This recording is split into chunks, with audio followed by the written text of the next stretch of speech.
bienvenue donc à cette première journée organisée du genre, un forum sur l'investissement et le financement organisé par Investissement Québec.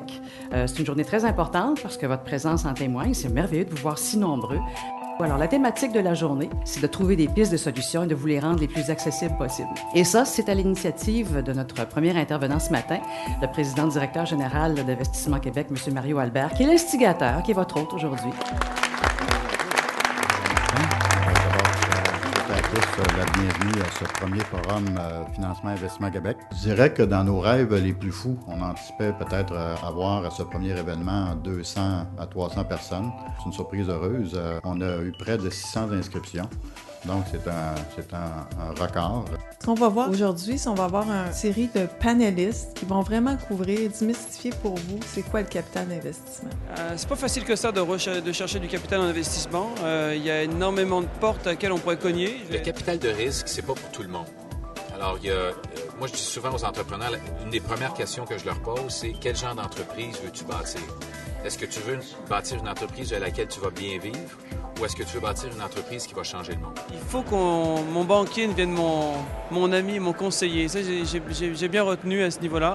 Ce qui ressort du sondage, c'est que seulement 43% des gens qui soulèvent que la relève est un enjeu considèrent qu'ils sont au début de leur réflexion. Plusieurs de nos entrepreneurs vont devoir éventuellement penser à la retraite et à ce moment-là, la question se pose, que fait-on avec nos entreprises? Pour faciliter le transfert de l'entreprise, évidemment, c'est de ne pas tarder. Donc, le plus tôt possible, d'en discuter, d'avoir un dialogue transparent. Plus on le faisait de façon modulée, plus c'était efficace. Ça, c'est un point que j'ai appris. Au cours des prochaines années, là, on vient de terminer notre plan stratégique. Une des priorités, ça va être d'aider les entreprises québécoises à s'internationaliser. Moi, je le dis encore, là, un entrepreneur, s'il y a un projet qui est bon, le financement il est là. Si tu n'as pas de financement, c'est que ton projet n'était pas bon ou toi, tu n'étais pas bon. On est souvent timide pour l'étranger, c'est des investissements assez importants, c'est pas facile en plus d'envoyer moi j'appelle ça souvent des boys. L'expansion de l'entreprise doit commencer par son président ou présidente ou l'équipe de management.